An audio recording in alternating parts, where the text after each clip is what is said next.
आज हम एक बहुत ही इंपॉर्टेंट टॉपिक पढ़ने वाले हैं, मानव स्वास्थ्य का। ये आपका कक्षा 12वीं का चैप्टर है और 7वां चैप्टर बोला गया है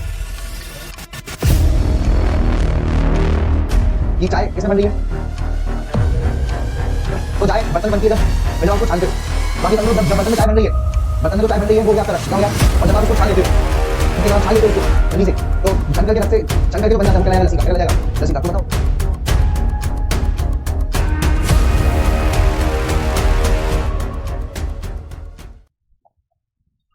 आज हम एक बहुत ही इंपॉर्टेंट टॉपिक पढ़ने वाले हैं, मानव स्वास्थ्य का।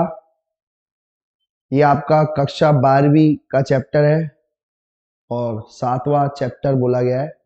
अब अगर इस देखें, और पुरानी एनसीईआरटी में 8वां। अब अगर अपन देखें तो दो प्रकार के लिम्फोइड ऑर्गन, आप आज अपन लसीका अंग पढ़ेंगे। क्या पढ़ेंगे? लसीका अंग। पहले तो ये क्या होती है, लसीका क्या होती है, पहले तो आप लसीका समझिए, इधर ध्यान दो। लसीका जो होती है, पहले तो लसीका क्या होती है वो समझो। लसीका और रक्त में दोनों में अंतर होता है। रक्त जब छन जाता है तो जैसे आपके ये समझो कि जब आपने बटला, जानते हो बटला, तो आप लोगों ने अक्सर सुना होगा कि चाय किसमें बन रही है।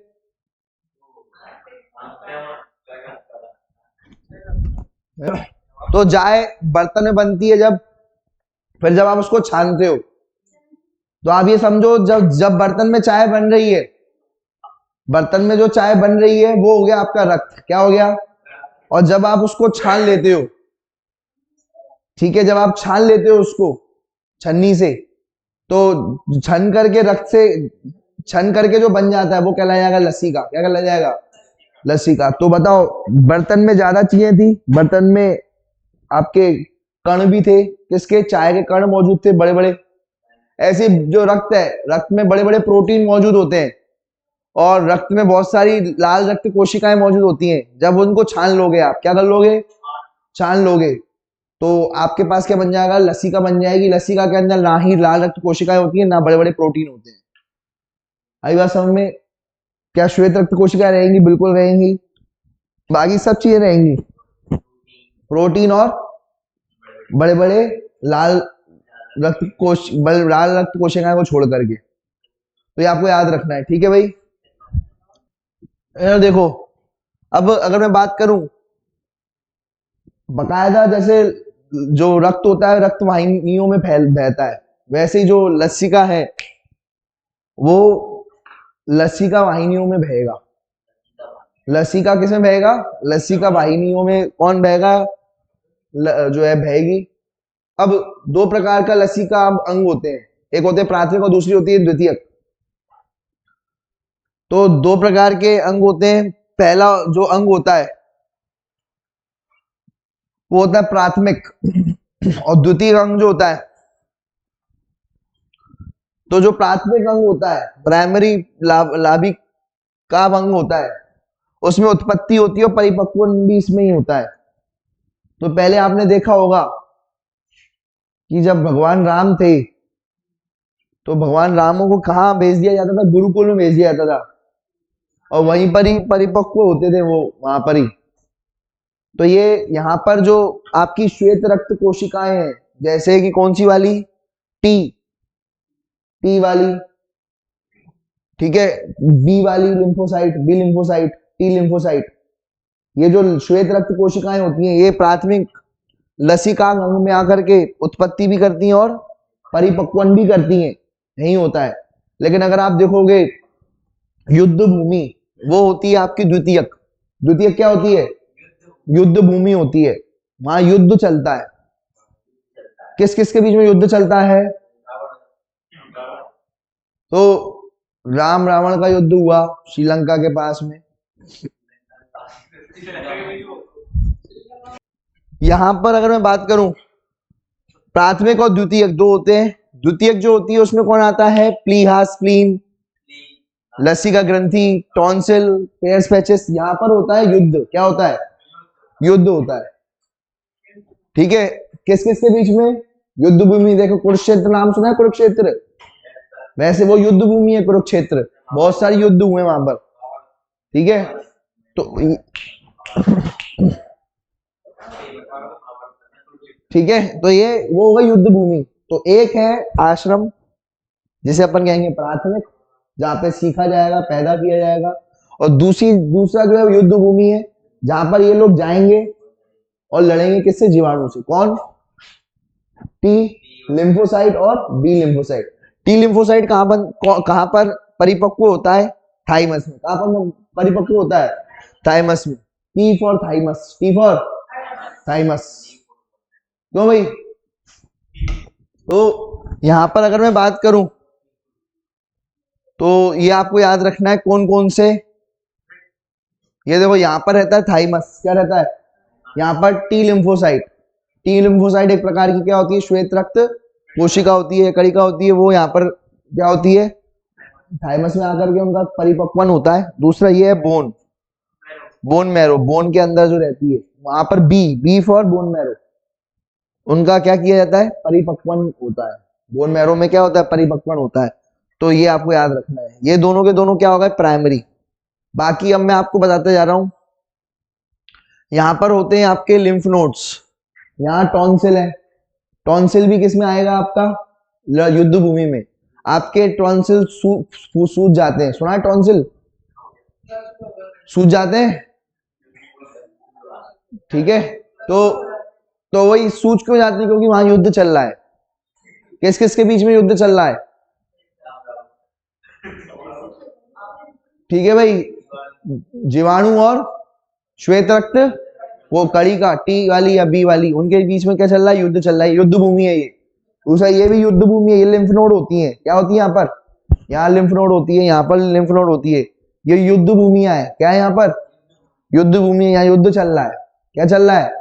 और जब युद्ध चलता है तो वो जगह में क्या होता है, तो अगर जिस जगह युद्ध भूमि होती है ना, वो खत्म हो जाती है, वो जगह अब उनमें उपज नहीं होती वहां पर, फिर तो वो खराब हो जाती है, क्योंकि युद्ध भूमि में जगह में बम डालते हैं, बड़ी बड़ी तोपें डाली जाती हैं, तो वहां पर दिक्कत हो जाती है अक्सर। इसलिए तुम्हारे टॉन्सिल में भी दर्द होने लगता है, वो भी सूज जाता है, यहाँ पर भी सूज गया है ना। तो इस तरीके से ये आपको याद रखना है भी। ऐसे आपके आंत के अंदर भी पेयर्स पैचेस होते हैं, आंत में भी पेयर्स पैचेस होते हैं, वो भी क्या हो जाते हैं, वो भी वहां पर भी युद्ध भूमि चल रही है आंत में। ये स्प्लीन है, ये आमाशय के नीचे स्प्लीन पाई जाती है, आमाशय के नीचे क्या पाई जाती है, स्प्लीन में भी क्या चल रहा है, युद्ध चल रहा है। स्प्लीन जो होती है ये भंडारण भी करती है लाल रक्त कोशिका का। आपसे पूछा जाए स्प्लीन का एक काम और बताओ, तो लाल रक्त कोशिका का भंडारण करती है। लाल रक्त कोशिका का मरण भी यही होता है, कब्रिस्तान भी यही है लाल रक्त कोशिका का। आई बात समझ में। तो हाँ, तो ये बात आपको ध्यान रखना है। और श्वेत रक्त कोशिका के लिए बात बताओ, तो श्वेत रक्त कोशिका यहाँ पर आकर के स्क्रीन में लड़ती है, क्या करती है, उसके लिए लड़ने की जगह है ये श्वेत रक्त कोशिका के लिए। दूसरा आपके इस जगह पर भी ये लिम्फ नोड, ये जो दिख रहे हैं गांठ गांठ टाइप की दिख रही है, ये लिम्फ नोड है ये। और यहाँ पर क्या होता है, ये सब युद्ध भूमि है, क्या है ये सब, पेयर्स पैचेस आंत में, लिम्फ नोड, ठीक है, युद्ध भूमि, पेयर्स पैचेस, स्प्लीन, ये सब युद्ध भूमि है। और ये सब किस में आती है, द्वितीयक में आती है। किस में आती है ये, स्प्लीन, लसिका ग्रंथि या लिम्फ नोड जिसे कहते हैं, lymph nodes, tonsil, pairs patches आंत में, और परिशेषिबा, अपेंडिक्स। मतलब आप देखोगे तो वहां पर अपेंडिक्स एक छोटी उंगली जैसी दिखती है, जो किसी काम की नहीं है, वेस्टिजियल होती है। ये उंगली जैसी दिख रही है, ये भी युद्ध भूमि है एक्चुअल में, ये किसी काम की नहीं है, काट के फेंक सकते हो, कोई दिक्कत वाली बात नहीं है, ठीक है। ये छोटी वाली उंगली काट सकते हैं, छोटी उंगली जैसी होती है, इसका नाम होता है अपेंडिक्स। तो ये सारे के सारे कौन होते हैं, ये सारे के सारे क्या होते हैं, ये सारे के सारे जो होते हैं द्वितीयक होते हैं, द्वितीयक लसिका अंग होते हैं। अब कुछ जो ऐसे उदाहरण के तौर पे आपने देखा होगा, अगर आप देखोगे आपके शरीर में म्यूकस, ये देखते हो म्यूकस, ये म्यूकस है। आंत में म्यूकस रहता है, आंत में भी क्या रहता है, म्यूकस चिपचिपा पदार्थ रहता है। उस चिपचिपे पदार्थ से क्या जुड़ा रहता है, उस चिपचिपे पदार्थ से क्या जुड़े रहते हैं, ये लसीकाब अंग जुड़े रहते हैं। क्या जुड़े रहते हैं, लसीकाब अंग या लसीकाब ऊतक चिपके रहते हैं उनसे। जैसे कि यहाँ पर कैसे चिपके हैं, यहाँ पर बताओ, आंत में कैसे चिपक गए ये, इधर देखो, ये आंत में म्यूकस होता है, आंत में क्या होता है, उससे कौन चिपक गया, लसीकाब अंग चिपक गए इससे। तो इन्हें इन प्रकार को क्या कहा जाएगा, माल्ट कहा जाएगा। म्यूकस से संलग्न क्या कहा जाएगा, श्लेष्म संबंध। म्यूकस यानी होता है श्लेष्मा, श्लेष्मा संबंध लसीकाब ऊतक। ये कितने मौजूद होते हैं, लगभग 50%। कितने परसेंट मौजूद होते हैं, और 50% नहीं मौजूद होते। जैसे मुझे बताओ, स्प्लीन, स्प्लीन भी एक लसीकाब अंग है, ऊतक है, क्या वो म्यूकस से जुड़ा है, नहीं। तो 50% म्यूकस से जुड़े रहते हैं, श्लेष्मा से जुड़े रहते हैं, जैसे आंत में जुड़ गए। और 50% ऊतक जो है, 50% जो है ये अंग श्लेष्मा से जुड़े नहीं रहते। तो दो प्रकार के हो गए भाई, ये जो म्यूकस से जुड़े हुए हैं, श्लेष्मा से जुड़े हुए हैं, तो श्लेष्मा संबंध लसीकाब ऊतक, और कुछ ऐसे होंगे जो श्लेष्मा से नहीं संबंधित होंगे, वो 50% होंगे। आई बात समझ में, क्लियर है, बात समझ में आ गई, आई बात समझ में, कितने लोगों को बात समझ में आ गई, हाथ ऊपर खड़ा करो।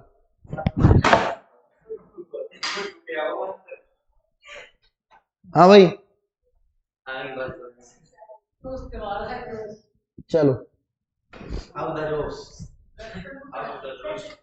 बाकी क्या और क्या बचा हुआ है,